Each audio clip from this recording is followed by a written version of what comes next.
Well, I'd like to start by commending Mr. Simon on some of his observations, because I think, in fact, there's a lot of issues in this ordinance that have not been addressed. My comments are based on my my understanding of the ordinance. I would certainly welcome any correction or clarification by the arborist. Let me start by saying I agree with a lot of the suggestions that was raised by Steve Hiltner in his letter to Town Topics on August 20th. He is a former member of the Shade Tree Commission. My understanding of this ordinance that it was originally intended to address tree removal for tear downs and new construction, in particular tree clearing. And I am very much concerned about that myself. On my street, a builder, Blue Crest Builders, grossly clear-cut a lot at 438 Snowden Lane. I have not seen any trees planted to replace those. The amount of clear-cutting was totally unnecessary and is unsightly. Now, former Mayor Reed mentioned that Princeton is fortunate to have 30% open space, unlike many towns like Westfield and others which don't have anywhere near that. However, for individual property owners, I feel that this ordinance as proposed is harsh and that it does not address several positive issues. For example, in the 36 years I've lived here, I've planted 23 trees on my half-acre lot, not to mention all sorts of shrubs and other things.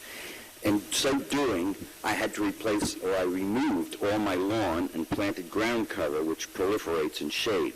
Right now I have 3 saplings that started a few years ago. One of them is about 12 feet tall already. There is absolutely no room for additional plantings. But I right now have a good reason to remove 2 trees. One that the branches have been dying over 10 years. There's hardly any branches left. Another that obstructs my view down Snowden Lane where cars routinely speed at more than 35 miles an hour. So I have good reason to remove those trees. But your ordinance, as it is explained now or drawn up, gives me no consideration for those 23 trees that I've planted. So in theory, I could be told, well, there's no room for you to plant trees, so you have to pay us, the town, for these 2 trees that you want to take down. There needs to be some consideration for what somebody has done in the past or they're doing now, meaning maybe a log, or tell people that you take a photo and show us a receipt for the trees you've planted over the years that you've lived here. Because the way it's structured now, I'm being given no consideration for that whatsoever.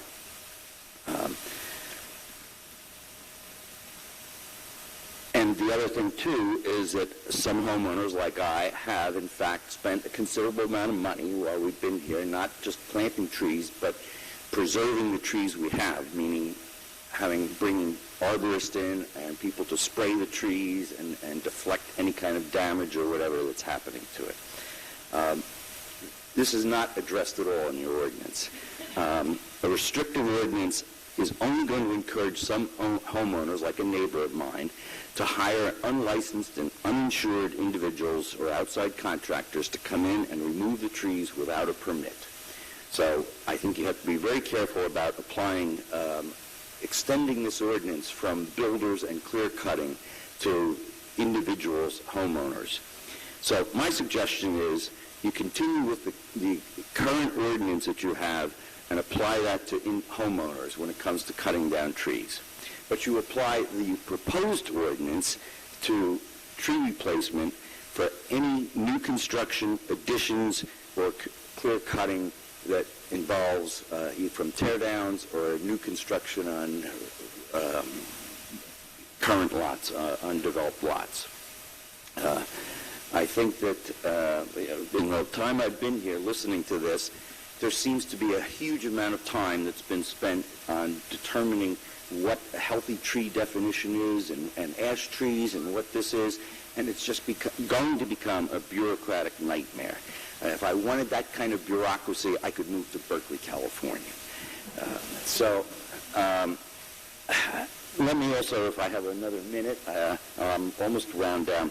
I will not be here on September 27th, but when I was on the planning board 10 years ago, the planning and zoning departments did a very thorough analysis and recommendations on the whole tear-down situation. I believe what they did is they came up with an average size house per block And then they said, we will apply a certain percentage increase to, and allow that to any new houses or tear-downs. The issue was dropped because there was so much opposition to it that, and you will get opposition regardless of the consultant you've hired. One group of homeowners who live in have a fairly affluent area of town with large homes threatened to hire a lawyer to sue. So I guess good luck with the whole thing. I don't know if you're going to get anything accomplished, and if you do get something accomplished, you're going to be sued anyway. So, but anyhow, back to the tree ordinance. I think that you have not addressed a number of issues for individual homeowners, and the best way to treat this is not to apply the proposal for clear cutting to individual homeowners. Thank you.